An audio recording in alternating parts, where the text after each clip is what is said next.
Kia ora and welcome to this video on question 4 of the 2014 School Calc exam. Two parts to the question, as has been the case of all of these questions in this paper. Part A, compulsory, a nice complex equation, actually a really beautiful equation. Part B, a derivative of a triple product, and we want the third derivative of it, so it can get quite messy, but it's actually a fairly reasonable problem. Or Part B, which involves combinatorics. N choose R and n plus 1 choose R minus 1. And I think most people would have chosen Part B in this simply because the second option is a bit strange. However, if you have seen the second option, it's doable, but it's definitely the harder of the two.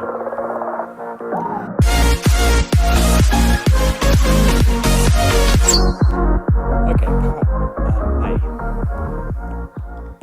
We're solving cis of x squared is equal to cis of x. Now, it can be very tempting just to cross the cis's out and write x squared equals x. Okay, sweet as. X squared equals x. Let's get that out of the way. X equals 0 or x equals 1. There are two solutions. If we look at this graph here, which says may be useful, notice how it's got cosine of x squared and cosine of x, and then on the bottom one it's got sine of x squared and sine of x. Because we know for a complex number to be equal, and this is saying cis of x squared equals cis of x, then in fact their real parts should be equal, and their imaginary parts should be equal. Okay, so we want both this dude to be equal to that, sine of x squared equal to sine of x, and we want cosine x squared to be equal to cosine of x. Oops, I've got my colour coding around the wrong way. It's much better for my OCD self. Alrighty, so we want both those things to be true.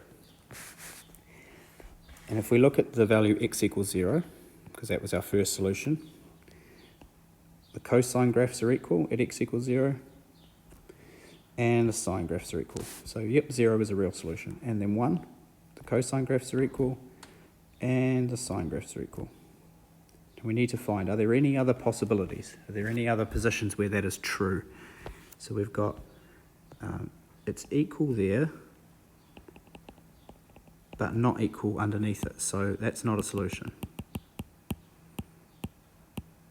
And it's equal there, and it looks equal there.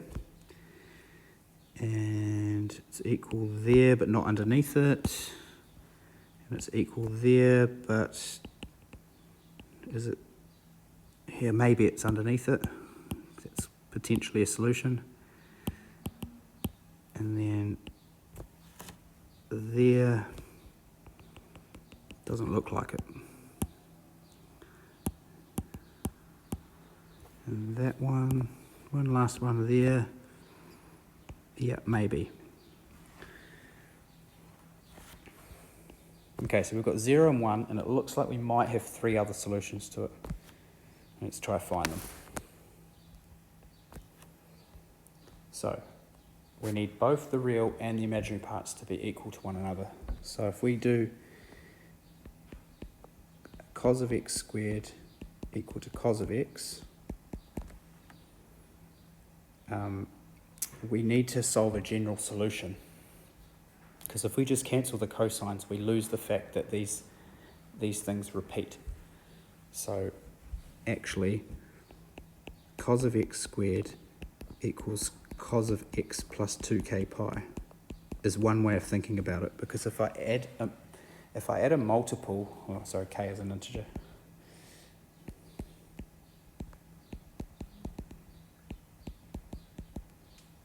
If I add a multiple 2k pi into that cosine, it doesn't change it.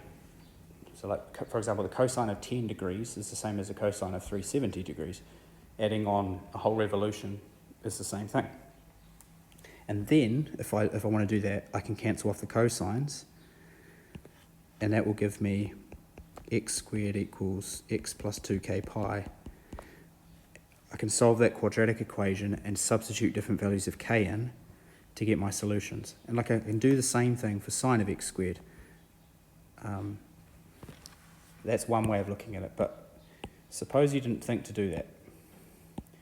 when I see this cosine of x squared equals cosine of x, I go to my formula sheet. So I'll just bring that up 1 sec.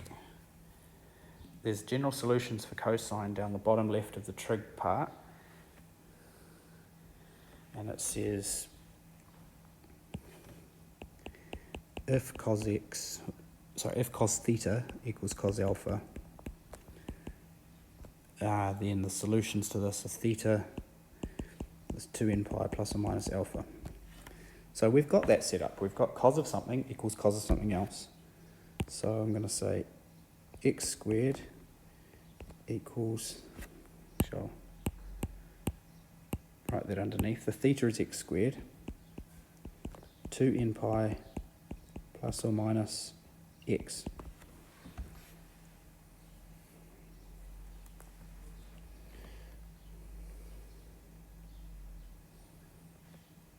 Okay, so we've got a quadratic equation. Now, how do I solve that? It depends on whether it's a plus or a minus.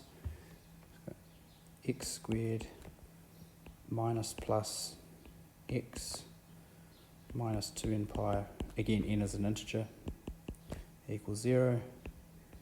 X equals minus b, so plus or minus x.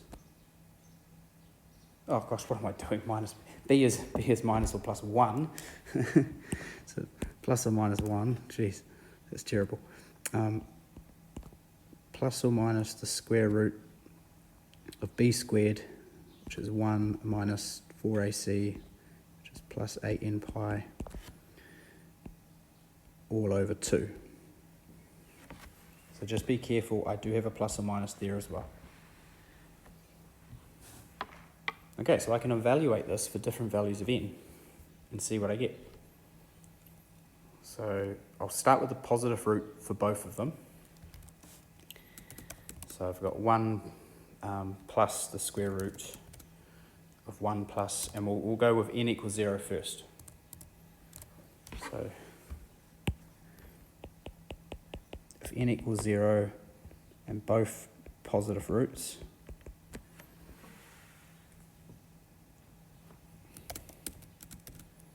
I get x is equal to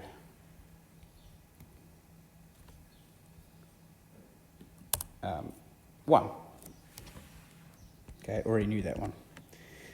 If n is equal to 0, negative then positive for the roots. 0. If I go with positive then negative for the roots, still get 0, and if I go with negative for both the roots, I get negative 1. So they're the, actually I should probably show that. Positive and negative for the roots was x equals 0, negative negative was x equals minus 1. And remember that minus 1 was one of the solutions that wasn't working because it makes the top graph equal to 0. Makes the top graph equal, but the bottom graph it's not. Okay, then we can go, what about if n equals 1? And we go through the cycle through the same possibilities. So I've got positive positive for the roots. My discriminant is now 1 plus 8 pi because I'm making n 1. Both positives. 3.056.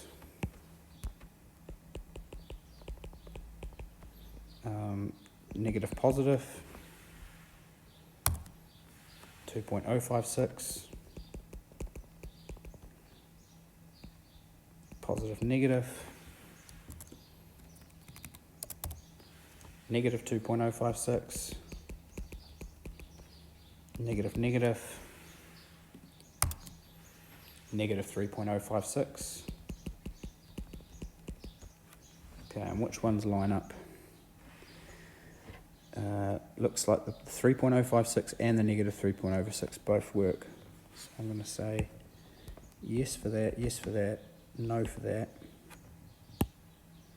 Just won't cross it. And then it looks like that one and that one. What about the 2.056?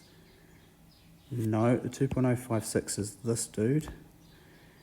And the negative 2.056, yeah, that looks like it works as well. So have I got them all? 1, 2, 3, 4,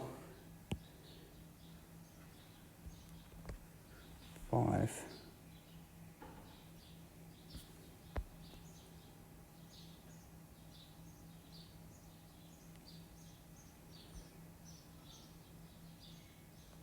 .056 worked. No, oh, sorry, 2.056 didn't work, but negative 2.056 did. All right, I think I said that, and then just proceeded to tick it. And that's all of the solutions, because the graph has told us we don't need to go into n equals 2, we don't need to go into n equals minus 1. That's it. Now I could do the same thing for sine of x. I could do a general solution for sine of x squared equals sine of x, but that general solution is a bit more tedious. It's got a if I went sine of x squared equals sine of x squared equals n pi plus minus 1 to the n times x. It's a bit more tedious to work with. But I could solve that quadratic equation and do the same thing. But I've just used the graph to help me identify the solutions that are actually solutions and rule out some. And just checking the schedule, they do it a slightly different way. They didn't use the general solution, they used that whole 2k pi trick. But they've got 0 and 1, they've got negative 2.06, they've got 3.06, and they've got negative 3.06. Yep. Cool.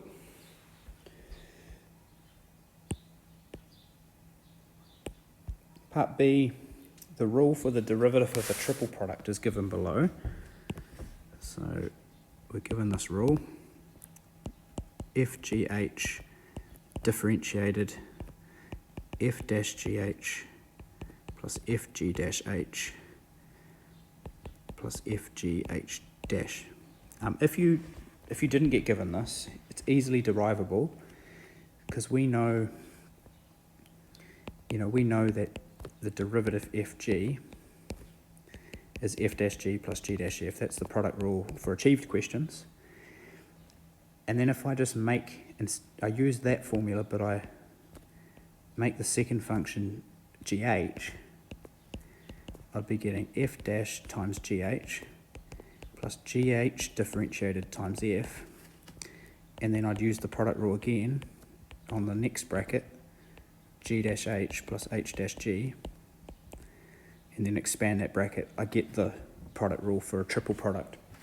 A triple product, you just pair two functions up and you use the product rule twice. Okay, so we're given it, but then the question asks us to find the coefficients A to J in the expansion of the triple product differentiated 3 times, the third derivative of it. Okay, so this is going to blow up unless we use some patterns. And I think in the mark schedule it said the 4th mark for the problem was that you had to show insight with your working. And actually to get the correct answer you only got 3 marks. Okay, so we want to differentiate this again. FGH dash dash, the second derivative, is going to be the derivative of this.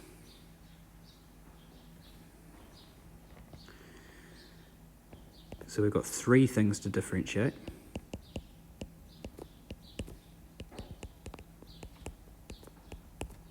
Because that's how derivatives work, right? If you're differentiating a sum of things, you just differentiate each term individually. And then, just looking back at this rule, FGH differentiates to the thing on the right-hand side. The only thing different about this first term is an F dash. So we get exactly the same expression as the right-hand side, but wherever there's an F, we replace it with an F dash. So if it's an F dash, we replace it with an F dash dash. So this first term is going to go f dash dash gh plus f dash g dash h plus f dash gh dash. It's using the rule, but replacing the f dashes with f dash dash and the f's with f dashes. Second term, the g dash changes, so same as before, but replace the g with g dashes and the g dashes with g dash dashes. And then the third term, same thing, but the h dash has changed.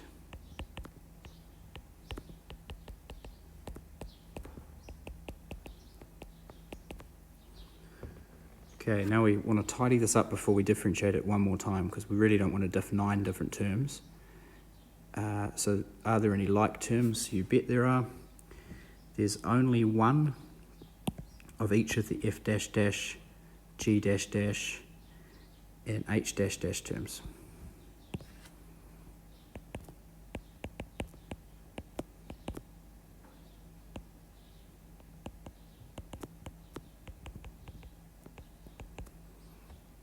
And then the other terms, the f dash g dash term is repeated in 2 different ways. So there's 2 lots of f dash g dash h plus 2 lots of f g dash h dash and 2 lots of f dash g h dash. Okay, so there's actually 6 terms we need to differentiate.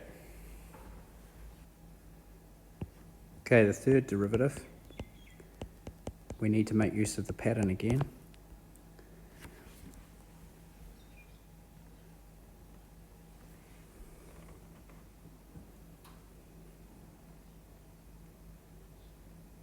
So the first term, f dash dash gh, we can differentiate that again by just using the rule up in pink there. So the only thing different is that the f is an f dash dash. So we get f dash dash dash gh plus f dash dash g dash h plus f dash dash gh dash. The second term, f g dash dash h, well, the only thing different in that is the g dash dash. So we're going to get f dash g dash dash h plus f g dash dash dash h plus f g dash dash h dash. And then the third one, f g h dash dash, again the only difference is the h dash dash. So f dash g h dash dash plus f g dash h dash dash plus f g h dash dash dash. Notice that there are only one term there that's got a triple derivative in it. And then the second derivative ones will appear more in the next bracket. So if I look at these ones here being all similar, they've all got a 2 in the front of them.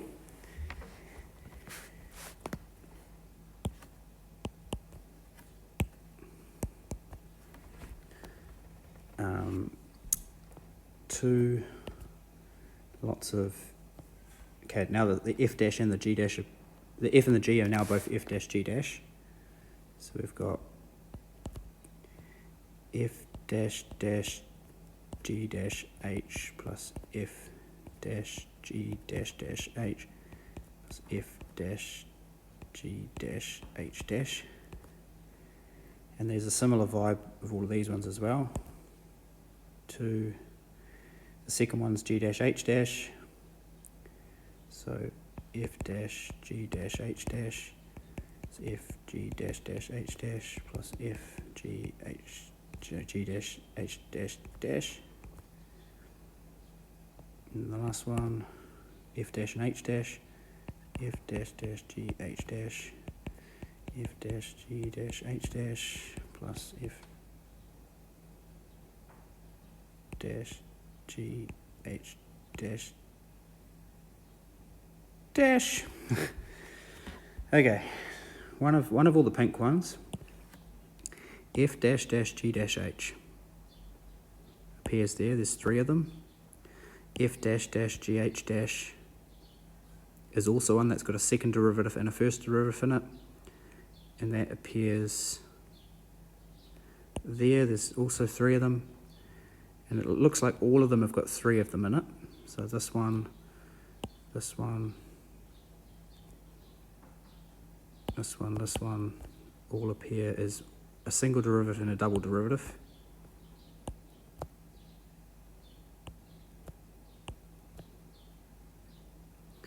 And that leaves 6 terms left, f dash g dash h dash, bearing in mind that there's a 2 in the front of them. So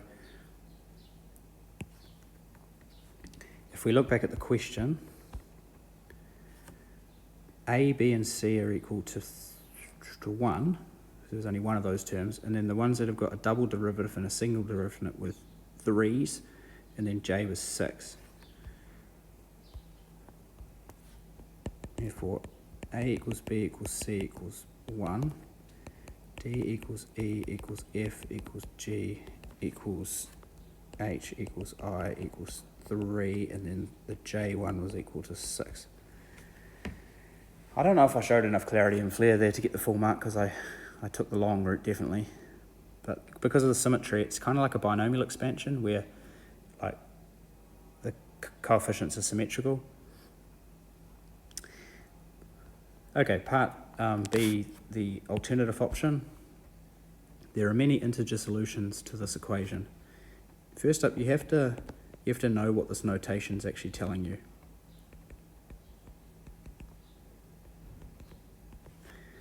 This is a combinatorics notation. It's not just brackets, or it's not vectors. And they give you an example of a solution. N and R is equal to 1, e.g. 1, 1 equals 2, 0. What that says is if you've got one item and you choose one item, how many ways can you do it? Well, you can do it once. And the right one is saying if you've got 2 items and you choose no items, how many ways can you do that? Well, there's also one way. You don't choose either of the items. We need to find other solutions to it. So n choose R sometimes is written like that, and n plus 1 choose R minus 1, sometimes written like that. It's on the formula sheet. There is a formula to work out these combinations, and it involves factorials. The left one is straight on the formula sheet. N choose R is n factorial all over n minus R factorial times R factorial. And the right hand side one, n is now n plus 1, so we've got n plus 1 factorial. And on the denominator, n plus 1 take away R is now R minus 1, all of that factorial, multiplied by, instead of R factorial, we've got R minus 1 factorial. Okay, so I stole that formula on the formula sheet, this one here, and I just used it on the left hand side, and then on the right hand side I switched the n and the R to n plus 1 and R minus 1 respectively. Now, I think a few little things about factorials. If I take 5 factorial, for example, I could write 5 times 4 times 3 times 2 times 1. Or I could write things like 5 times 4 factorial, because that there is 4 factorial. So I can put the factorial wherever I want to stop multiplying.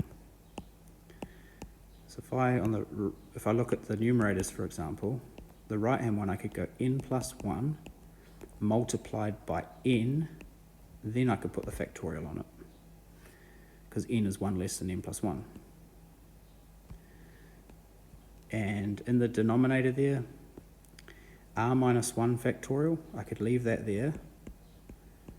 And on the left-hand side one, instead of the R factorial, I could write R times R minus 1, and then put the factorial on. Why am I doing this? Because then I can cancel off the factorial stuff. Okay, and the last one I've got, this bracket in here is n plus 2 minus r. N plus 2 minus r factorial is that bottom one in yellow. And the left-hand one's n minus r factorial. N minus r factorial, and I need to find out how these relate to one another. Well, I could go n plus 2 minus r, take away 1 from it, n plus 1 minus r, then take away another 1 from it, n minus r factorial. Then I can go cancel that, cancel that. So all that's left here is 1 over r equals n plus 1 over n plus 2 minus r, n plus 1 minus r. Let's just check that 1, 1 is still a solution to this. Just to check that my working it hasn't got any holes in it. So if n equals r equals 1, then the left-hand side becomes 1 over 1, and the right-hand side becomes 2 over 2 times 1. Yep, still working. Okay, now I cross-multiply this thing. The question asks us to find an expression for n in terms of r, and then find other integer solutions. So if I make n in terms of r, I want to cross-multiply this first. Going to have to expand that messy bit out.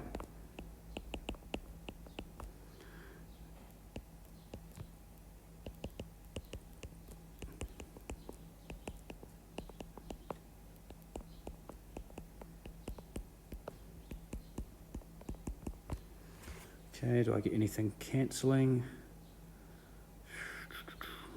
Looks really tedious. I've got an n squared term that has no mates. I've got an r squared term that has no mates.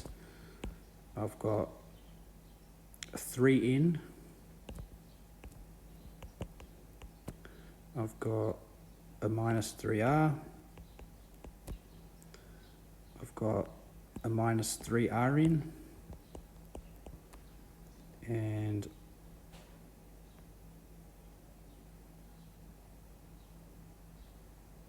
oh, it wasn't minus 3r at all, it was minus 4r because there was an r on the right hand side as well. Hence why I've dotted all the terms that I've been using. And then there's a 2 there equals 0.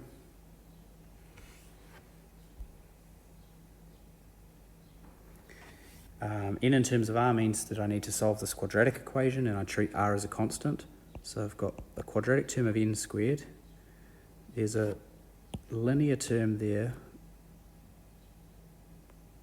and there. Both got an n in it. So I've got 3 minus 3r times n.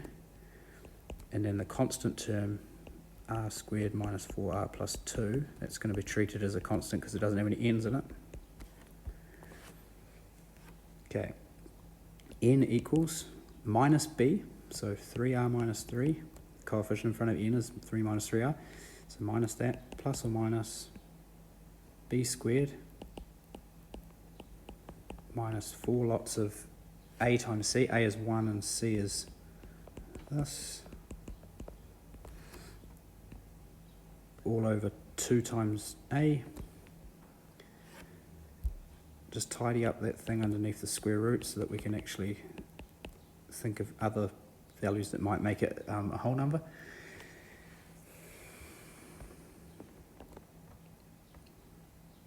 Uh, 3 squared is 9 minus 4 times 2, that's 1, the constant's 1.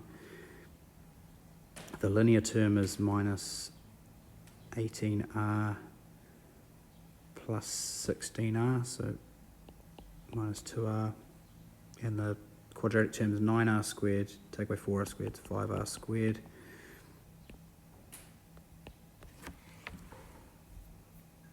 Okay, just check the schedule to see if I've got that one right. Yep, now we just need to find other values that work. So we want the discriminant here to be a square number, because if it's a square number, when we square root it will stay as a whole number, and that ensures that n and r are still integers. And it turns out if you make r equals 6, then that works. I just use a table function on the graphics calculator to explore it and just sub in different values of r until it works. But if you sub in r equals 6, you get 5 times 36 minus 12 plus 1, 169, and the square root of that's 13.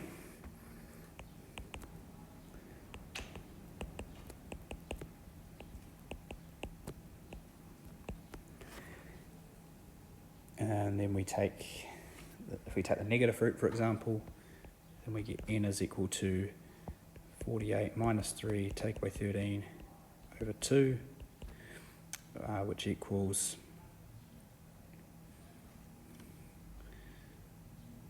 16. No, it doesn't. 48 minus 3 is 45 minus 13.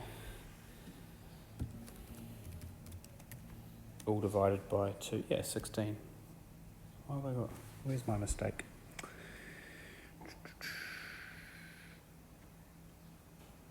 Oh, where did the 48 come from? That's terrible. 3 times 6 isn't 48. Ugh, it burns. 18 minus 30, so that's n is equal to 1.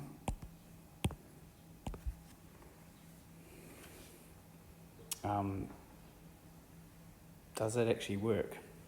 If n is equal to 1, let's go back to the original problem. R is 6 and n is 1. No, that doesn't make sense, because then you're going to have 1 choose 6. And that, like, how can you have one item and choose 6 of them? So we have to rule that one out. Negative root doesn't work, but positive root.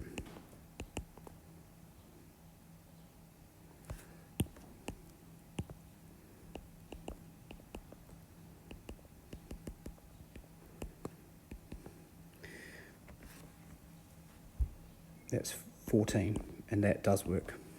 So that's another integer solution. R equals 6 and n equals 14. Catch you in the next video.